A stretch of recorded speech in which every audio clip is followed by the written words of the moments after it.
जय हिंद। आज हम लोग क्लास 6 का इतिहास बुक अध्याय नंबर 5 राज्य राजा और एक प्राचीन गणराज्य पढ़ेंगे।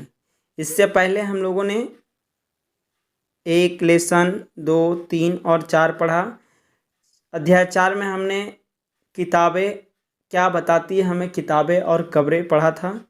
आज जानते हैं चुनाव कैसे होता था, राज्य के राजा कैसे बनते थे और प्राचीन समय में राजाओं का चुनाव किस विधि से होता था। देखिए, यहाँ शंकरन नाम का एक बच्चा है। चुनाव का दिन है। जब शंकरन उठा तो उसने देखा कि उसके नाना नानी वोट डालने जा रहे थे। दरअसल वे चुनाव केंद्र पर सबसे पहले पहुंचना चाहते थे। शंकरन जानना चाहता था कि आखिर वे इतने उत्साहित क्यों थे। उसके नाना जी ने उसे जल्दी में समझाने की कोशिश की और कहा, आज हम अपने शासकों का चुनाव करने जा रहे हैं। कुछ लोग शासक कैसे बने, सवाल उठता है। लगभग 50 वर्षों से हम अपने शासकों का चुनाव मतदान के जरिए करते आ रहे हैं, लेकिन बहुत पहले लोग शासक कैसे बनते थे। हमने अध्याय 4 में यह पढ़ा है कि कुछ राजा संभवतः जन यानी लोगों द्वारा चुने जाते थे, परंतु करीब 3000 साल पहले राजा बनने की इस प्रक्रिया में कुछ परिवर्तन दिखाई दिए। कुछ लोग बड़े बड़े यज्ञों को आयोजित कर राजा के रूप में प्रतिष्ठित हो गए, मतलब राजा बन जाते थे। केवल बड़ा बड़ा यज्ञ पूजा पाठ करने से वे अपने आप को राजा घोषित करते थे। इसी में एक तरीका था अश्वमेध यज्ञ। अश्वमेध यज्ञ एक ऐसा ही आयोजन था। इसमें एक घोड़े को राजा के लोगों की देखरेख में स्वतंत्र विचरण के लिए छोड़ दिया जाता था, यानी खुला छोड़ के घूमने के लिए छोड़ दिया जाता था। इस घोड़े को किसी दूसरे राजा ने रोका तो उसे वहां अश्वमेध यज्ञ कराने वाले राजा से लड़ाई करनी पड़ती थी। अगर उन्होंने घोड़े को जाने दिया तो उसका मतलब यह होता था कि अश्वमेध यज्ञ कराने वाला राजा उनसे ज़्यादा शक्तिशाली था। इसके बाद उन राजाओं को यज्ञ में आमंत्रित किया जाता था। यह यज्ञ विशिष्ट पुरोहितों द्वारा संपन्न किया जाता था। इसके लिए उन्हें उपहारों से सम्मानित किया जाता था। अश्वमेध यज्ञ कराने वाला राजा बहुत शक्तिशाली माना जाता था। यज्ञ में आमंत्रित सभी राजा उसके लिए उपहार लाते थे।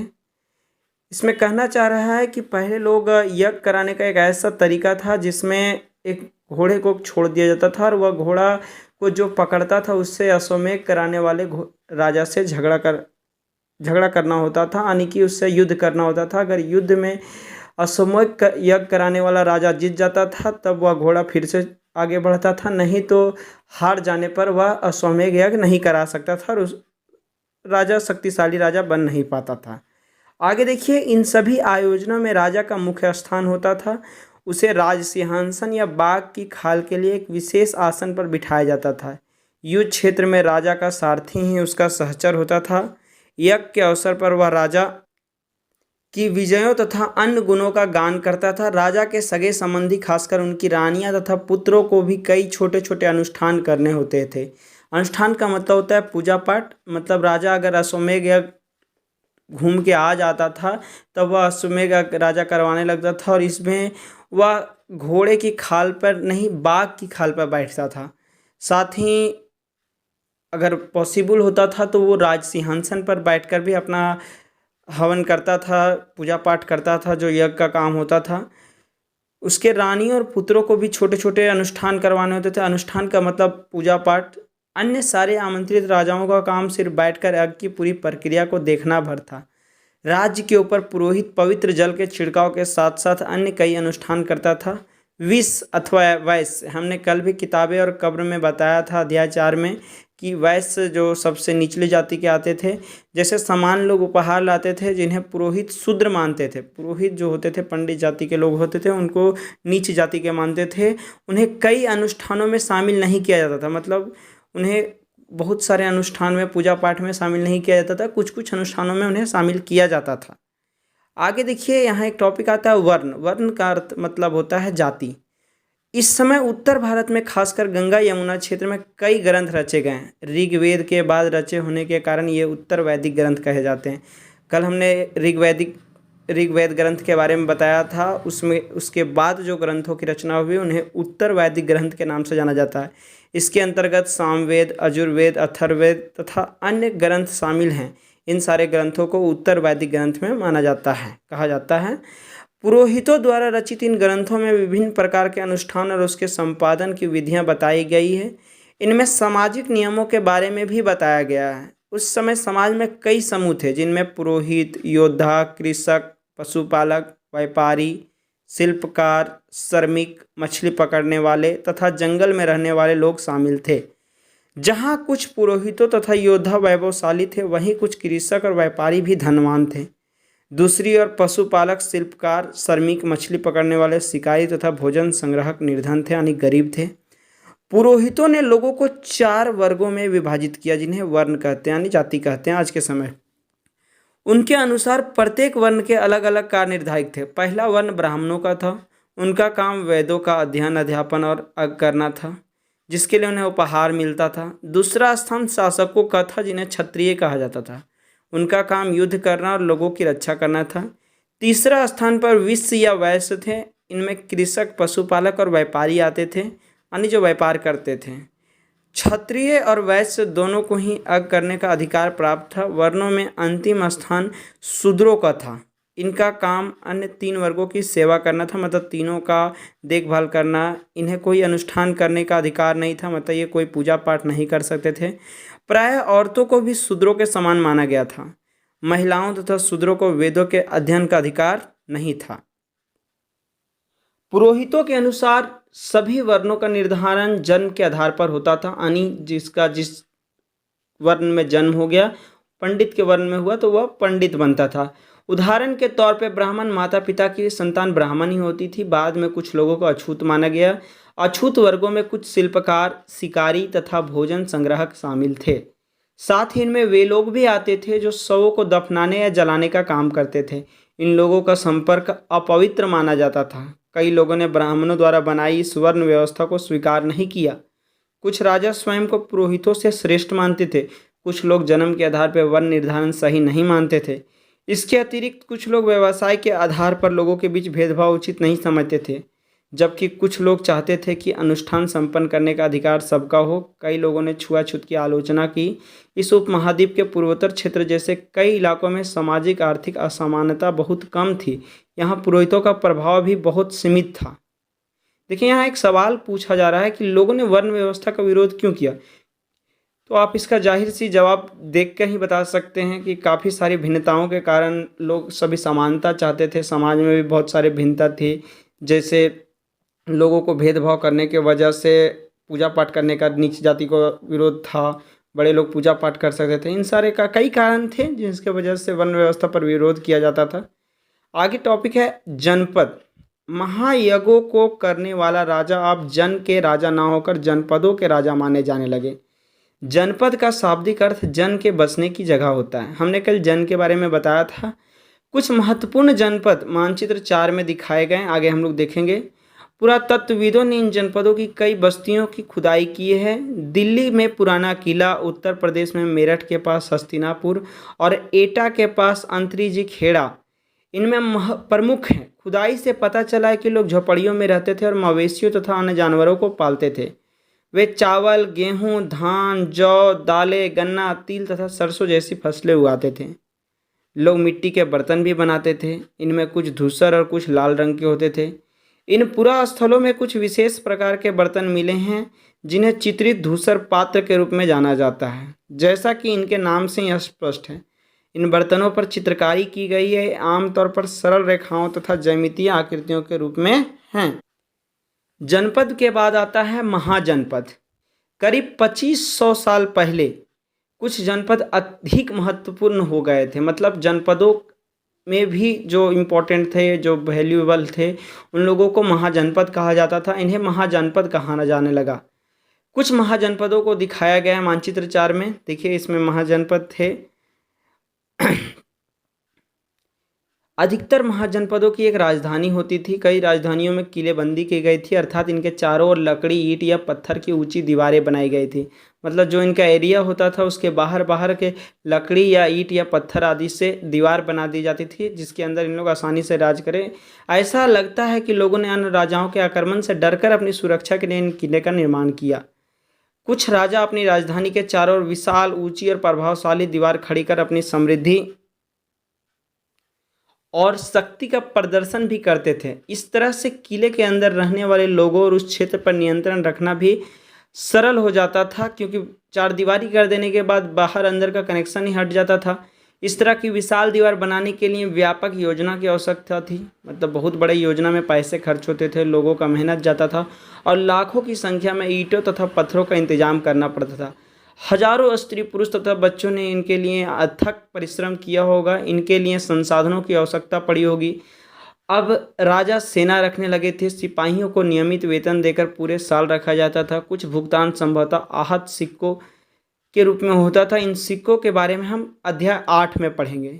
देखिए यहाँ एक दीवार दिया हुआ है, ये कौशाम्बी किले की दीवार है। यह चित्र आधुनिक उत्तर प्रदेश के इलाहाबाद के पास मिली है। ईंट की दीवार का अवशेष है। इसके एक भाग का निर्माण संभवतः 2500 साल पहले हुआ था।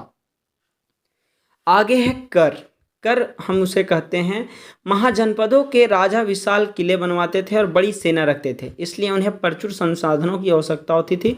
इसके लिए उन्हें कर्मचारियों की भी आवश्यकता होती थी। अतः महाजनपदों के राजा लोगों द्वारा समय समय पर लाए गए उपहारों पर निर्भर न रहकर अब नियमित रूप से कर वसूलने लगे थे। कर एक प्रकार का राशि होता है, एक प्रकार का रुपया मुद्रा होता है, जो आम जनता से लेकर उन लोगों को दिया जाता है जो राजा के लिए काम करते हैं। फसलों पर लगाए गए कर का सबसे महत्वपूर्ण था, क्योंकि अधिकांश लोग कृषक ही थे। प्राय उपज का 1/6वां हिस्सा कर के रूप में निर्धारित किया जाता था, जिसे भाग कहा जाता था। मतलब कि जितना किसी किसान की उपज होती थी उसको 6 हिस्से में बांटा जाता था और उसका 5 हिस्सा उस किसान को मिलता और 1 हिस्सा वह सरकारी कोष में या राजा के पास चला जाता था। कारीगरों के ऊपर भी कर लगाए गए हैं, जो प्राय श्रम के रूप में चुकाए जाते थे। जैसे कि एक बुनकर, लोहार या सुनार को राजा के लिए 1 महीने में 1 दिन काम करना पड़ता था, मतलब कारीगर भी उनके लिए काम करते थे फ्री में। आगे है पशुपालकों को जानवरों या उनके उत्पाद के रूप में कर देना पड़ता था, मतलब जो जानवरों को पालते थे उन लोगों को भी कर देना पड़ता था, या तो वे उसका उत्पाद देते थे या फिर जानवरों को देकर कर चुकाते थे। व्यापारियों को सामान खरीदने बेचने पर भी कर देना पड़ता था। व्यापारी लोग बिजनेस करते थे जो उन सामान खरीदने बेचने पर भी पैसा देते थे, कर के रूप में कुछ ना कुछ देते थे। आखेटकों तथा संग्राहकों को जंगल से प्राप्त वस्तुएं देनी पड़ती थी। आखेटक उन लोगों को कहते हैं जो जंगली शिकार वगैरह करते हैं और जंगलों से कुछ सामान लाकर अपने पास रखते हैं। आगे है कृषि में परिवर्तन। इस युग में कृषि के क्षेत्र में 2 बड़े परिवर्तन आए।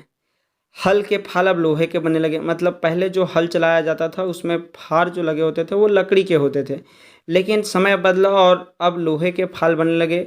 अब कठोर जमीन को लकड़ी के फाल के तुलना में लोहे के फाल से आसानी से जोता जा सकता था। इससे फसलों की उपज बढ़ गई। दूसरे लोगों ने धान के पौधों को रोपण शुरू किया, अर्थात खेतों में बीज छिड़कर धान उपजाने के बजाय धान की पौधा तैयार कर उनका रोपण शुरू किया गया। अब पहले की तुलना में बहुत ज़्यादा पौधे जीवित रह जाते थे, इसलिए पैदावार भी ज़्यादा होने लगी। इसमें कमर तोड़ परिश्रम लगता था। ये काम ज़्यादातर दास दासी तथा भूमिहीन खेतिहर मजदूर करते थे। इसमें बताया गया है कि पहले लोग दाना बुनते थे और उसी से जो फसल उगता था वही खाते थे, लेकिन अब वे दाना बुनकर उससे, अपने भाषा में हम लोग बोलते हैं बिहन करना, और उससे उन लोग फिर से धान के दाना को जब पौधा के रूप में तैयार हो जाता था तो उन पौधों को कबाड़ कर फिर से वे खेतों में लगाते थे, और इस तरह से धान में उन लोगों ने ज़्यादातर फसल उपजाना शुरू कर दिया था। अब ज़्यादातर फसल उपजते थे। आगे है सूक्ष्म निरीक्षण। मगध। मगध एक महाजनपद था। आइए इसके बारे में जानते हैं। लगभग 200 सालों के भीतर मगध सबसे महत्वपूर्ण जनपद बन गया। गंगा और सोन जैसी नदियां मगध से होकर बहती थी। यातायात, जल वितरण और जमीन को उपजाऊ बनाने के लिए बहुत महत्वपूर्ण थी। मगध का एक हिस्सा जंगलों से भरा था। इन जंगलों में रहने वाले हाथियों को पकड़कर और उन्हें प्रशिक्षित कर सेना के काम में लगाया जाता था। यही नहीं, जंगलों से घर, गाड़ियां तथा रथ बनाने के लिए लकड़ी मिलती थी। इसके अलावा इस क्षेत्र में लौह अयस्क की खदानें थी। लौह अयस्क की खदानें बोले तो कोयला, लोहा और भी बहुत तरह की खदानें थी। लोहा से तो उस समय नया नया ही आया था। मजबूत औजार और हथियार बनाने के लिए बहुत उपयोगी थे। उन लौह अयस्कों के खदान से जो लोहे निकलते थे उससे एक से एक हथियार और औजार बनाए जाते थे। मगध में 2 बहुत ही शक्तिशाली शासक बिंबिसार तथा अजातशत्रु, जिनका नाम अजातशत्रु भी लोग जानते हैं, हुए। अन्य जनपदों को जीतने के लिए हर संभव समाधान अपनाते थे। महापद्मानंद और एक और महत्वपूर्ण शासक थे। उन्होंने अपने नियंत्रण का क्षेत्र इस महाद्वीप के उत्तर पश्चिमी भाग तक फैला लिया था। बिहार में राजगीरा, जो कि आज आधुनिक राजगीर है, कई सालों तक मगध की राजधानी बनी रही। बाद में पाटलिपुत्र, आज का पटना जो है, उसे राजधानी के रूप में बनाया गया। 2200 सालों से पहले की बात है।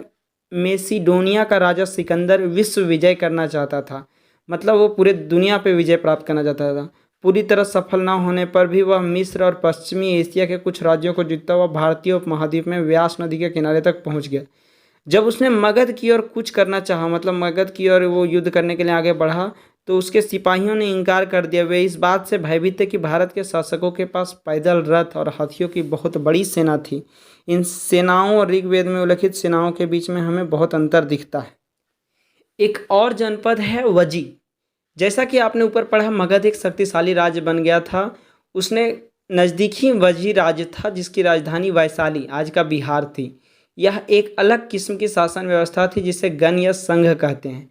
गण या संघ में कई शासक होते थे। कभी कभी लोग एक साथ शासन करते थे जिसमें से प्रत्येक व्यक्ति राजा कहलाता था। ये सभी राजा विभिन्न अनुष्ठानों को, वाणी पूजा पाठ को एक साथ संपन्न करते थे। सभाओं में बैठकर ये बातचीत, बहस और वाद विवाद के जरिए तय किया करते थे कि क्या करना और किस तरह करना है। शत्रुओं के आक्रमण से निपटने के लिए वे मिलकर चर्चाएं करते थे। स्त्रियां, दास तथा कम कार इन सभाओं में हिस्सा नहीं ले सकते थे। मतलब स्त्रियों को ये बैठक में नहीं बुलाया जाता था, इन लोगों को हिस्सा नहीं था। ये केवल राजा लोग ही डिसाइड करते थे कि कैसे देश को चलाना है, कैसे जनपदों को चलाना है। बुद्ध तथा महावीर दोनों ही गण या संघ से संबंधित थे। बौद्ध साहित्य में संघ के जीवन की बहुत ही सजीव वर्णन मिला। देखिए, गण और संघ क्या थे। गण शब्द का प्रयोग कई सदस्यों वाले समूह के लिए किया जाता था, मतलब बहुत सारे सदस्य मिलकर एक गण बनाते थे। और संघ अर्थात संगठन या सभा, इसमें भी बहुत सारे लोग होते थे। दोनों एक प्रकार से बहुत सारे लोगों का था, लेकिन इसमें गण में सभी लोग निर्णय ले सकते थे और संगठन में सभी के डिसीजन से एक फाइनल निष्कर्ष निकलता था। वची संघ का यह वर्णन दिघ निकाय से लिया गया है। दिघ निकाय एक प्रसिद्ध बौद्ध ग्रंथ है जिसमें बुद्ध के कई व्याख्यान दिए गए हैं। इन्हें करीब 2300 सालों पहले लिखा गया था। अजातशत्रु और वजी संघ। अजातशत्रु वजी संघ पर आक्रमण करना चाहते थे। उन्होंने अपने मंत्री वस्साकार को बुद्ध के पास सलाह के लिए भेजा। बुद्ध ने उनसे पूछा, क्या वजी सभाएं नियमित रूप से होती है तथा उनमें सभी सदस्य उपस्थित होते हैं? जब उन्हें पता चला कि ऐसा होता है, उन्होंने कहा कि वजीवासी तब तक उन्नति करते रहेंगे जब तक वे पूर्ण और नियमित सभाएं करते रहेंगे, आपस में मिलजुल कर काम करते रहेंगे, पारंपरिक नियमों को पालन करते रहेंगे, बड़ों का सम्मान, समर्थन और उनकी बातों पर ध्यान देते रहेंगे। वजी महिलाओं के साथ जोर जबरदस्ती नहीं करेंगे और उन्हें बंधक नहीं बनाएंगे। शहरों तथा गाँवों में चैत्यों का रख रखाव करेंगे। विभिन्न मातावलंबी संतों का सम्मान करेंगे और उनके आने या जाने पर कोई रोक नहीं लगाएंगे। कई शक्तिशाली राजा इन संघों को जीतना चाहते थे। इसके बावजूद उनका राज अब से लगभग 1500 साल पहले तक चलता रहा। उसके बाद गुप्त शासकों ने गण और संघ पर विजय प्राप्त कर अपने राज्य में शामिल कर लिया। इसके बाद हम लोग इसके बारे में अध्याय 10 में पढ़ेंगे। अब देखिए, अगर एक और भी बात बताया कि एटलस में यूनान और एंथस के बारे में बताया है कि लगभग 2500 साल पहले एंथस के लोगों ने एक शासन व्यवस्था की स्थापना की थी जिसे प्रजातंत्र या गणतंत्र कहते हैं। यह व्यवस्था लगभग 200 सालों तक चली। इसमें 30 साल से ऊपर के उन सभी पुरुषों को पूर्ण नागरिकता प्राप्त थी जो दास नहीं थे। वहाँ एक सभा थी जो महत्वपूर्ण विषयों पर निर्णय लेने के लिए साल भर में कम से कम 40 बार बुलाई जाती थी।